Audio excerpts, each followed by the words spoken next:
देश के अंदर आरक्षण को लेकर ये दिमाग में बिठाया जा रहा है कि आरक्षण से ये लोग पता नहीं कितना आगे पहुंच चुके हैं, कितना आगे बढ़ चुके हैं। लेकिन अभी आंकड़े आपके सामने पेश किए गए और पूरे देश के आंकड़े आपके सामने हैं। आरक्षण हमारा प्रतिनिधित्व का मामला है, लेकिन प्रतिनिधित्व के मामले पर आप ये देखिए हमारा प्रतिनिधित्व है कहां पर, जहां पर आज हम लोगों ने आरक्षण बचाओ आंदोलन की शुरुआत कर रहे हैं कि आरक्षण बचाओ आंदोलन। तो ऐसा क्यों करना पड़ रहा है? वो जो लोग आरक्षण हटाओ कार्यक्रम चला रहे हैं इस देश के अंदर, क्या वो ये जानते हैं कि इस देश के अंदर दलितों की स्थिति क्या है? क्या वो जानते हैं कि दलितों के साथ कितना अत्याचार, कितना भेदभाव अभी वर्तमान में चल रहा है? क्या वो जानते हैं कि इस देश के अंदर कितने बड़े पैमाने पर आंकड़े जो दलितों के खिलाफ है? आरक्षण अभी 50, 70 साल, 80 साल की आजादी के अंदर तमाम लोगों के एक पेट में दर्द सा उठ गया है कि ये लोगों ने पता नहीं क्या कर दिया है। शहरों को आप लोग देख रहे हैं कि गांवों की स्थिति आज भी दलित चप्पल पहन के नहीं निकल सकता, ऐसी स्थिति बड़े पैमाने पर दिखाई दे रही है। और आरक्षण को लेकर, आरक्षण हटाओ को लेकर कार्यक्रम बन गया है। लेकिन इस देश के अंदर जो लोग पेज बन रहे हैं, जैसे सीजेपी के तर्ज पर यह पेज बना कि आरक्षण हटाओ, उनको लगा कि इसी तर्ज पर लोग इकट्ठा हो जाएंगे। उनको लगा इसी तर्ज पर, चाहे वो संघ हो, चाहे बीजेपी हो, चाहे आरएसएस हो, उनको लगता है कि इसी तर्ज पर हम लोग लोगों को इकट्ठा कर कि हम लोग एक बड़ी मूवमेंट खड़ी कर देंगे। जैसे आप देख रहे हैं कि 24 घंटे के अंदर 5.8 मिलियन के आसपास जो है मतलब सब्सक्राइबर हो चुके हैं। लेकिन मैं सब मानता हूं कि आंकड़े सारे के सारे एक तरीके से देश को मोबिलाइज करने के लिए, देश को फर्जी आंकड़े दिखाए जा रहे हैं, ताकि जिस कारण से देश के अंदर एक मतलब ऐसी स्थिति पैदा हो कि लोग आंदोलन के लिए आए।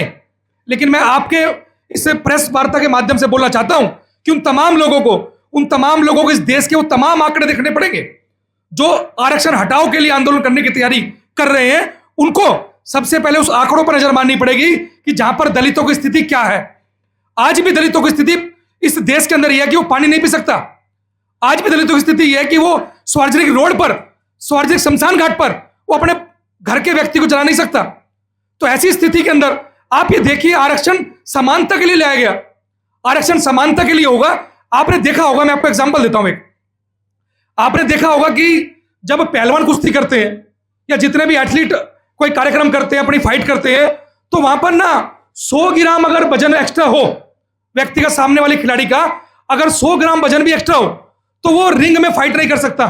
उसको बोल देते कि अनक्वालिफाई है, कि भाई इनकी समानता मैच नहीं हो पा रही, अगर ये लड़ेंगे तो दूसरे व्यक्ति के साथ अनजस्टिस होगा। इतना बड़े पैमाने पर, मतलब जहां पर 100 ग्राम का वजन कुश्ती के अंदर मायने रख रहा हो, और यहां पर हमारा प्रतिनिधित्व शून्य है। आज चाहे वो बीसीडी हो, चाहे वो तमाम तरीके से बार के मामले हो, या बड़ी बड़ी जितने भी हाई रैंकिंग साइंटिस्ट हैं, वहां पर हमारी क्या स्थिति है? हाई कोर्ट, सुप्रीम कोर्ट का आंकड़ा भी आपके सामने रखा।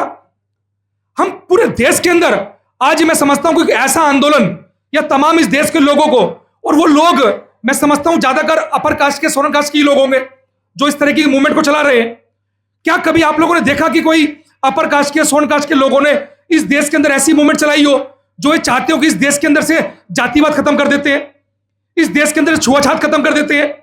लेकिन ऐसी इस देश के अंदर कोई मूवमेंट हमें दिखाई नहीं देती जो ये मूवमेंट चलती हो कि इस देश के अंदर हम छुआछात खत्म करेंगे, इस देश के अंदर जातिवाद खत्म करेंगे।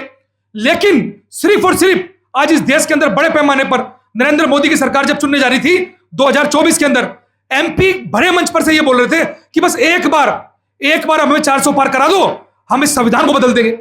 मतलब उनकी मंशा जग जाहिर है। वो चाहते हैं कि संविधान की वजह से हम लोग लड़ पा रहे हैं, संविधान की वजह से हम लोग फाइट कर पा रहे हैं। वो लोग चाहते हैं कि इस देश के अंदर संविधान खत्म किया जाए। वो जानते हैं कि SC/ST एक्ट इस देश के अंदर SC के लोगों के लिए कितना जरूरी है। ये तमाम SC के लोगों से पूछ के देखो, SC/ST एक्ट होने के बावजूद हमारे साथ क्या स्थिति है। हमारी FIR दर्ज नहीं हो रही। दिल्ली देश की राजधानी के अंदर हमारे लोगों को इकट्ठा होकर बड़े पैमाने पर थाना घेरना पड़ता है, तब हमारी FIR होती है। तो देश के दूर दराज इलाकों की हमारी क्या स्थिति है? और इस देश के अंदर आंदोलन चलाया जाएगा कि आरक्षण हटाओ, संविधान हटाओ। मतलब सोच के देखिए कि देश को किस तरफ ले जाने की तैयारी की जा रही है। ये देश के अंदर मैं समझता हूं कि माहौल खराब करने की तैयारी की जा रही है। देश के अंदर एक तरफ बोला जाता है कि हम लोग तमाम इस देश के अंदर लोगों को मिलजुल कर रहना है, तमाम शांति से रहना है, तमाम लोग आगे बढ़े। लेकिन आगे बढ़ने का जो आधार है वो आरक्षण है। जब आगे बढ़ने का आधार को आप छीन लोगे और उसके बाद बोलोगे हमसे कंपटीशन करो, एक बच्चा जो मतलब पढ़ भी नहीं पा रहा है, एक बच्चे के साधन संसाधन बिल्कुल विहीन है, उसके फादर की 30 रुपए मंथली जॉब पर वो जॉब कर रहे हैं। आप भी भारत सरकार मतलब भारत के आंकड़े देखिए कि जहां पर 80 रुपए मतलब पर डे पर आज लोग जिंदा है। वो लोग जो सेंट स्टीफन के अंदर बड़े बड़े कॉलेजों के अंदर पढ़ रहे हैं, वो चाहते हैं कि उनसे मुकाबला हो, तो उनके लिए तो आरक्षण बनाया गया। उनके लिए तो बनाया गया कि वो लोग जो पिछड़ गए, जो लोग रह गए हैं, उनको बराबरी पे लाया जाए। लेकिन इस देश के अंदर यह बड़ा खतरनाक माहौल बनाया जा रहा है। इस देश के अंदर यह बड़ा खतरनाक षड्यंत्र लगाया जा रहा है कि किस तरीके से दलितों को दलित रखा जाए, किस तरीके से दलितों को इस देश के अंदर आगे जो बढ़ चुके हैं उनको दोबारा पीछे बढ़ाया जाए। और जबकि आगे की स्थिति क्या है, अभी बताया कि हाई कोर्ट के अंदर हमारा प्रतिनिधित्व क्या है 2008 से तो 2026 तक। अभी कोई दिल्ली हाई कोर्ट के अंदर मैं समझ रहा हूं एक भी जज एससी का नहीं है। आप ये देखिए सुप्रीम कोर्ट के अंदर स्थिति क्या है, जहां पर हमें होना चाहिए।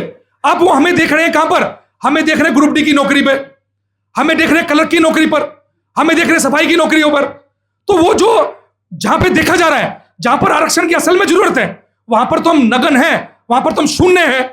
हम तो इस मंच के माध्यम से, आज प्रेस वार्ता के माध्यम से बोलना चाहते हैं इस देश के अंदर आरक्षण बढ़ाया जाए। ये आंदोलन जो आरक्षण बचाओ का आंदोलन है ना, ये आरक्षण बचाओ के साथ साथ आरक्षण बढ़ाओ का भी आंदोलन है।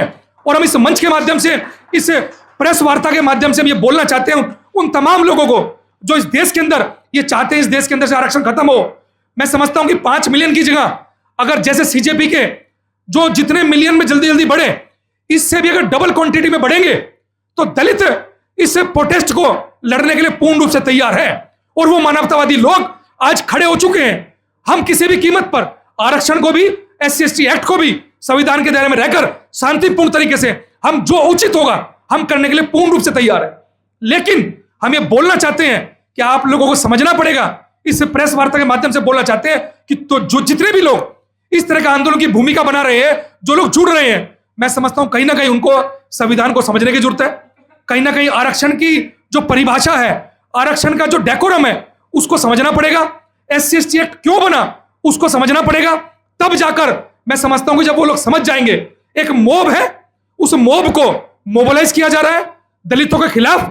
और बड़े पैमाने पर मैं आप देख ही रहे हैं कि बड़े पैमाने पर दलितों को लेकर समय समय पर ऐसी न्यूज, ऐसा सिस्टम लगातार निकल रहा है जिसमें दलितों को डाउन करने का मामला चल रहा है। अरे आज भी 70-80 साल की आजादी के बाद आप ये सोचिए, आईपीएस अधिकारी को, जैसे बताया, आईपीएस अधिकारी को 100 पुलिस वाले साथ रखने पड़ते हो तब बारात निकलती हो। घोड़ी पे चढ़ने पर, मूंछ रखने पर, भैंस पालने पर आज भी हमारी पिटाई चल रही हो और उसको बोला जा रहा है कि आरक्षण खत्म कर दिया जाए। मैं समझता हूं कि अभी नरेंद्र मोदी की तमाम सरकारें या तमाम भाजपा, तमाम कांग्रेस, जितनी भी सरकारें रही, वो दलितों को, अभी भी नरेंद्र मोदी जी ने हमारे पैर धुए दलितों के, कि दलितों के पैर धुए। वो बोल रहे हैं कि दलितों को मत मारो, मुझे गोली मार दो भाई। नरेंद्र मोदी जी बोल रहे हैं, क्यों बोल रहे हैं? क्योंकि वो जानते हैं दलितों पर अत्याचार चल रहा है। और वही लोग जो इस देश के अंदर एक पेज बनाकर मोबिलाइज कर मैं समझता हूं कि सरकार को भी इसके अंदर इंटरफेयर करना चाहिए। और सरकार को ऐसे लोगों पर जो इस तरह के संविधान के खिलाफ इस देश के अंदर आरक्षण की मुहिम पैदा करने जा रहे हैं, कि आरक्षण के खिलाफ जो मुहिम पैदा करने जा रहे हैं, मैं समझता हूं कि सरकार को भी इस तरफ सोचकर ऐसे लोगों के पेज का बायकॉट करना चाहिए। अभी अगर सही दृष्टि में सरकार के खिलाफ कोई मामला बनता है तो सरकार मीडिया के माध्यम से उसको बैन कर देती है, सरकार उनके मतलब ट्विटर अकाउंट को उड़ा दिया जाता है। तो ऐसे ही मैं समझता हूं कि ऐसे पेजों को अब उड़ाने की जरूरत है, ऐसे पेजों को हटाने की जरूरत है जो संविधान के खिलाफ और तमाम तरीके से आरक्षण खिलाफ, SC/ST के खिलाफ ये मुहिम इस देश के अंदर बनाने की तैयारी कर रहे हैं। और हम इस प्रेस वार्ता के माध्यम से उनको और तमाम लोगों को बोलना चाहते हैं कि दलित किसी प्रकार से भी अपने हक अधिकार को छीनने कतई नहीं देगा। हम उसके लिए तैयार हैं।